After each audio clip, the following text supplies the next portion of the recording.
What's up, guys? This is Carter Thomas with Coin Mastery TV, Thursday edition. Ready to just dominate. Got Bitcoin. Talk about altcoins today. Talk a little bit about some mining news, which actually is kind of a broader picture about forecasting price. Talk about what happened with Robinhood as it relates to the market, which I think is going to be really interesting. Kind of a bigger picture thing to watch. And then I want to close with just something that I've been thinking about, some kind of a bigger picture, but how this is all going to unfold and potentially help you make better decisions from an investment standpoint. Now, luckily, none of this is professional advice, as you guys all know, but I'm just here to help you make potentially better decisions. And welcome to the show. Now, we're looking at Bitcoin today. And we've been talking about this. We've been seeing it bounce kind of up and down all around between this zone. You call it support zone, whatever you want. Like just kind of a lot of previous volume zone. And the price has been bouncing off right now. It's been bouncing basically since, what was that, May 9th? I guess that was yesterday, up to this 93.50 level. And it's been really kind of creating this arc sort of shape. You can also see there's a lot of wick activity relative to the size of the actual candles, which means that there's a lot of indecision in this price. Now, if we go into the 1 hour, you can really see how tight these bars are getting and how you can almost see the flattening of the curve on this particular, movement of price. What this typically means, especially when you see it start to consolidate and not have this sort of chair-like repetitive movement, which is what we've typically seen in the last month or so. When you start to see it really flatten out, or you see the slope start to get flatter or start to arc in a very smooth way, so to speak, that means that some sort of big move is coming. Kind of loosely speaking. I personally like seeing that a lot, but I like it when the top is all flat and the bottom is ascending, right? Because then you get a triangle formation that's typically going to break out. That's one of the best, or at least one of my favorite things to see, because you can trade that all day, especially in crypto, because you get huge explosive movements. However, on this one, you're getting more of a flat top, but you're getting a descending downward look to the whole volume profile, I should say the price profile of candles, which if I was looking at this objectively, I would say this has a bearish feel to it. It looks like it just can't break through the price. Now, again, with anything in cryptocurrency, especially with Bitcoin, someone could come along and drop 10 million and blow out all that logic. So it's never black and white. But if I was looking at this, if I was trading this, which I'm not going to trade this, I would be more inclined to think that it's going to come down and test something down here, even below this trend line one more time, as opposed to it shooting straight up. I would probably put it like 70% chance of that happening, 30% chance of the bull happening. But again, this stuff is just not this just doesn't excite me. I'm not interested in trading this. Some people can, and some people will probably do so. But this just doesn't look clean enough for me. So what I would do, or what I am going to do, is I'm going to sit this one out, but use this as an opportunity, right? I think the other thing to think about is to be honest with yourself and ask, when you see moments like this, when you see 24-hour stretches, which is crazy to think that that's a long time, but when there's no big price action, when there's no big dopamine rush, people want to spend their money. I did my senior year of college, I did a whole independent study on consumerism and why people spend money on things. And it's amazing how addictive spending money is, and this is no different, right? Like buying or doing a trade is an addictive action, and getting yourself off that addiction is just like getting yourself off any addiction, right? You got to wean yourself off. So just be aware of that. Are you trying to force this? And if you are, that's a really good indicator that you should probably shut your computer down, go for a long walk, and focus on something else for the day. So that's where we're at with Bitcoin. And, we're focusing mostly on Bitcoin right now because while we're in this area, while we're in these kind of up and down movements, there's really nothing else to talk about with the big coins. Now we can switch over to Ethereum. Ethereum, you're right. The coin market cap, flip it over, switch it into BTC as always. And we could see the market cap is creeping up to 440 billion. And as we talked about, I'm not a huge market cap proponent. I think that it's a little bit of it. It's kind of BS in my opinion. It's helpful when you're trying to analyze relative moves. So if you're trading altcoins, that can be helpful because the perception of a small market cap and just the economics of it, you can potentially get a bigger move with smaller amounts of volume. But in terms of the overall health and growth of a market, in this case, the crypto market, the fact that you can fork a coin and increase this $1 billion makes me very suspect. And we'll touch on that with the Robinhood thing. But the bigger story, in my opinion, is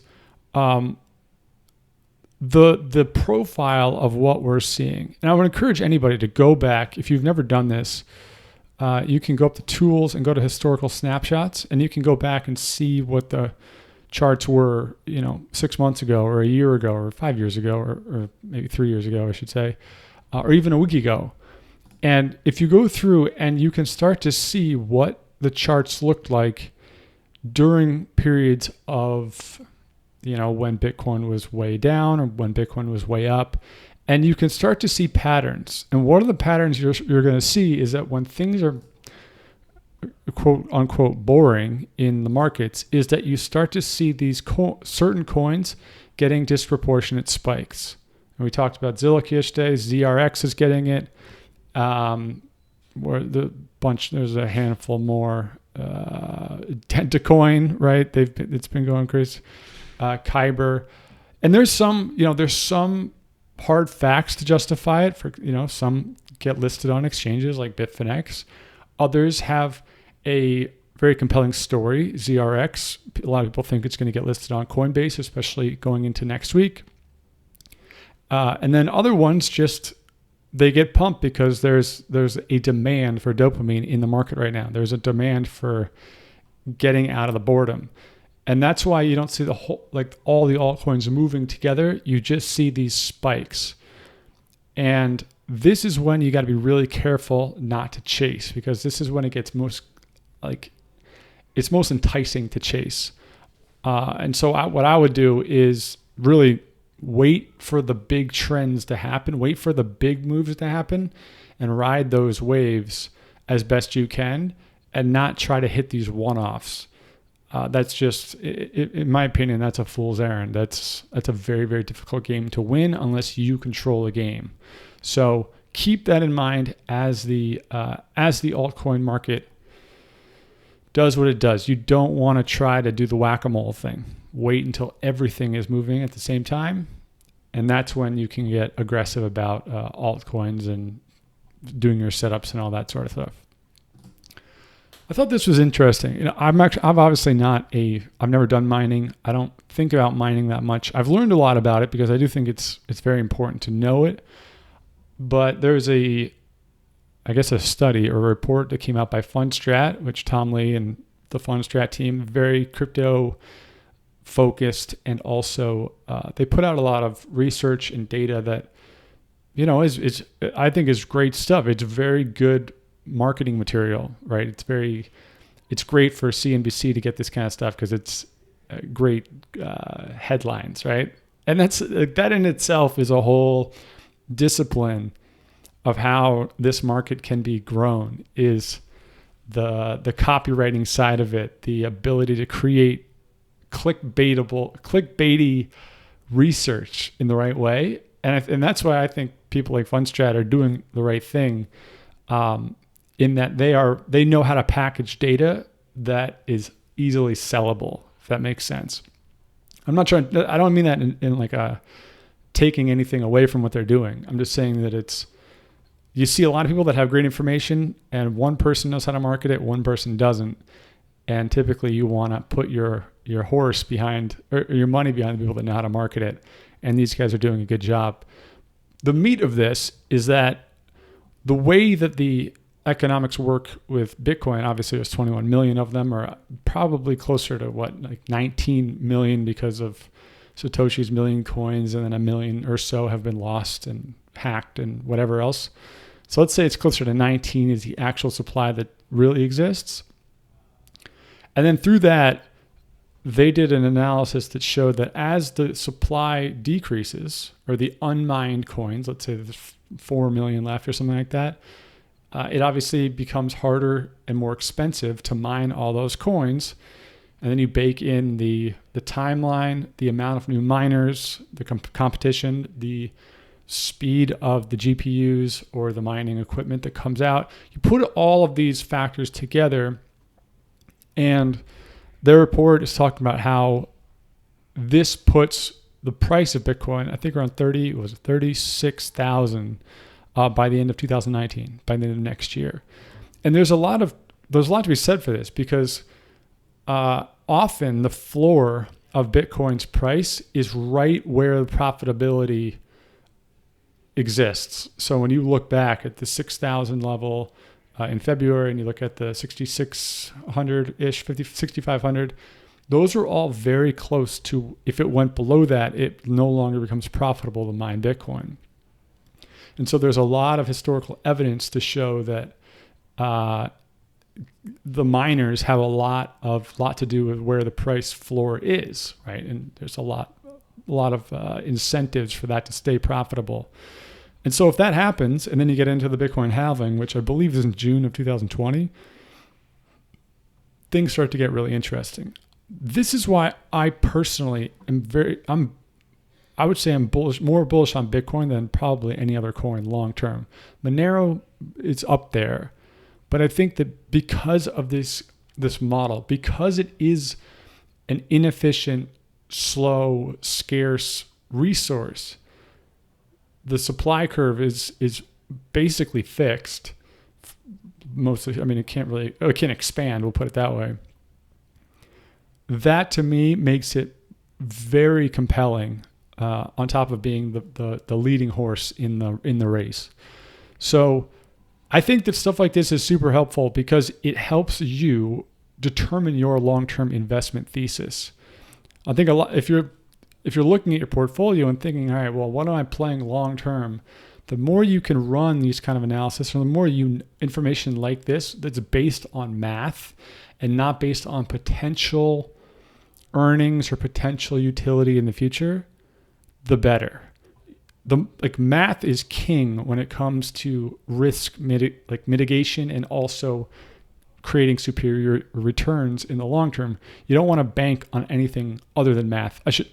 You want to bank on math as much as you possibly can if you want to get very low risk, very high returns in the future. And that's what stuff like this can help with. So that's why I think that this is super, super helpful. Yes, the price is exciting.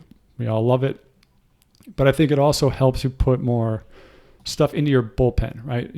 More factual.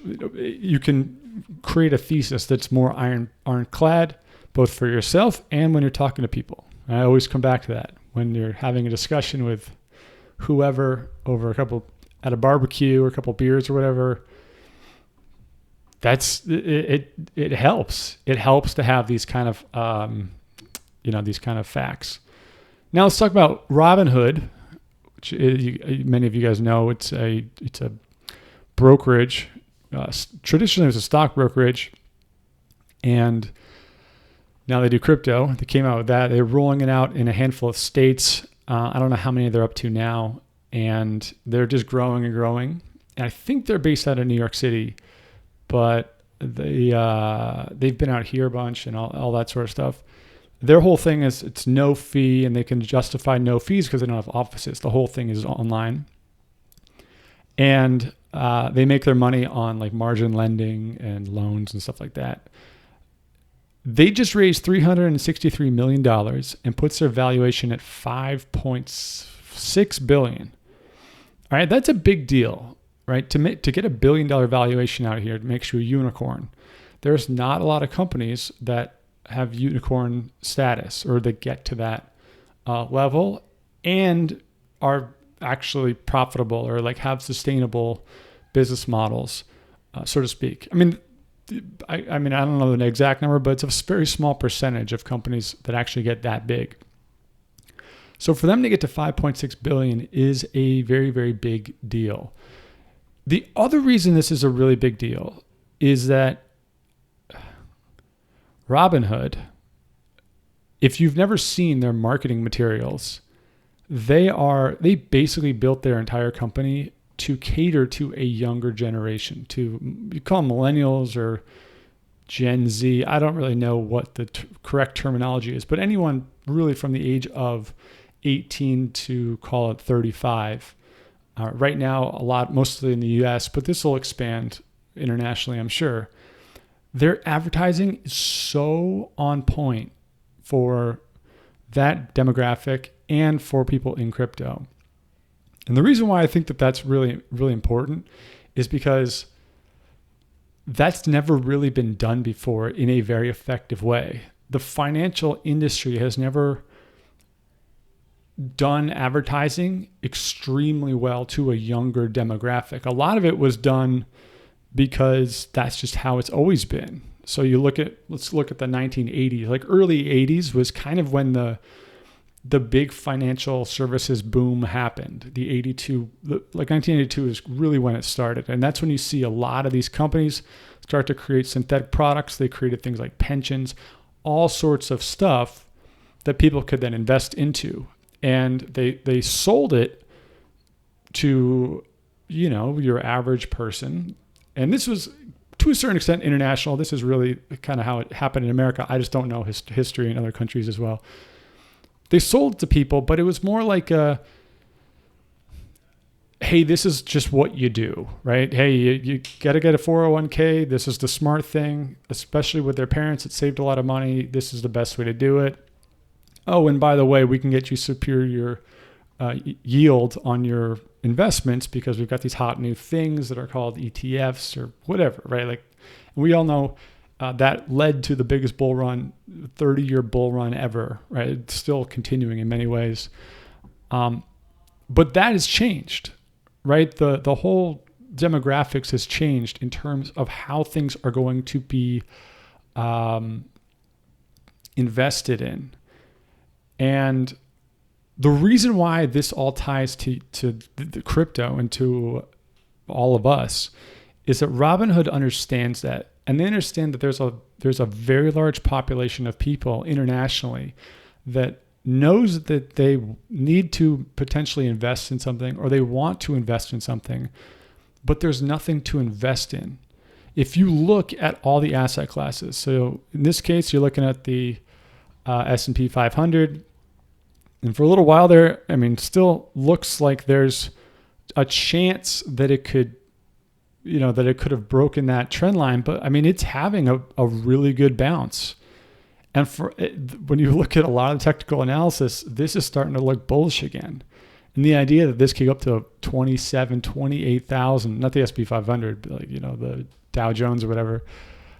It's mind-boggling to think about because these stocks are so expensive. And then you look at real estate and you look at bonds and you look at all different things that people can traditionally would invest in. It's also expensive and it doesn't show any signs of dipping, right? I think that many people are hoping for some sort of crash so that they can get really good deals. But if there is no big crash, which is a possibility, guess where a lot of that money is going to go? It's going to go into cryptocurrency.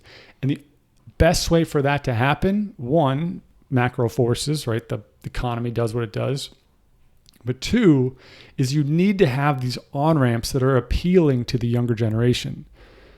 And hate it or love it, advertising and marketing and branding is the way that the world works for younger generations. Who do I like? Who do I trust? who gets what I'm trying to do. And Robinhood, I think, goes to an extreme. I think Coinbase is kind of in the middle of being the, not Web 2.0, but, kind of tech, but still accessible type of brand, or whatever you want to call it, without being uber corporate, even if it might be. But all of these things are catering to a generation that needs something to put their money into. And then you back that into where the economics are. And that's when you start to look at what has the biggest potential over the next 2 to 5 years, even more than that, 10, 15 years. And that's when I come back, and these are the kind of things that I think about. These are like this series of events, these big ideas. As it relates to, you guys know, from day one, I've been interested in the social demographics just as much as the financial and tech side of all of this. But when I look at all of these coins, and I think about where would I put my money, I have slowly started to think about this more like a financial person than a venture capitalist. Right? I don't think about how VeChain, for example, what they might do for IoT. I don't know. I just don't think about that. I don't think about how Omise Go could do something for banking. I believe in certain companies, right, which we've talked about. And I think that I do own many of these companies, small positions in them, because if they go big, they're going huge. But what I really think about is, what could a generation put their money into the same way that our parents or a generation above our parents bought bonds and stocks and ETFs, and they put their money into things that were relatively cheap that they knew they were going to grow forever. And that's when you start to look at the actual, the economics, the money supply of what's available. And the list gets really short really quick. You start to realize that there's not a lot of options. There's just a lot of tech companies here. And I personally would put my money on the investments first, and then wait and see how the tech goes before I make any big bets. I've said this before, I'll say it again. You always want to bet small on the first person to do it, and then you want to bet big on the second person to do it, right? You don't want to bet big on MySpace, the people that do it first, the Friendsters. You want to wait until the second round comes in, when the first round made all mistakes and the second round comes in and does it right. That's when you want to bet big. You can almost see it happening with Coinbase and Robinhood. Right? Coinbase was the first to do it. Nothing against Coinbase. I personally think they're going to be the AOL of crypto. I think that they're going to cannibalize themselves because they're trying to be all things to all people. And then companies like Robinhood are going to come in and do something way better. Or maybe even Gemini or somebody we don't even know yet. And I think the same is going to be true in the next 6 to 12 months. Many of these tech companies will have successful and profitable business models attached to their business. Everybody's going to flock to those companies. Most of them aren't going to work. And then there's going to be a second round, which learns from those mistakes. And those are the ones, if you do want to invest in the, like a stock, those are the ones that typically have the best shot. But in the meantime, look for the coins that don't necessarily have the tech figured out, but they have the economics figured out. And that list is pretty short. That's why I think Bitcoin is really the name of the game, at least for me. I mean, other people have their own thoughts on that. So keeping an eye on this. We're going to watch and see what happens over the next 24 hours or so, Thursday. And then I will catch you guys tomorrow. All right. Hope you have a great day. Peace out.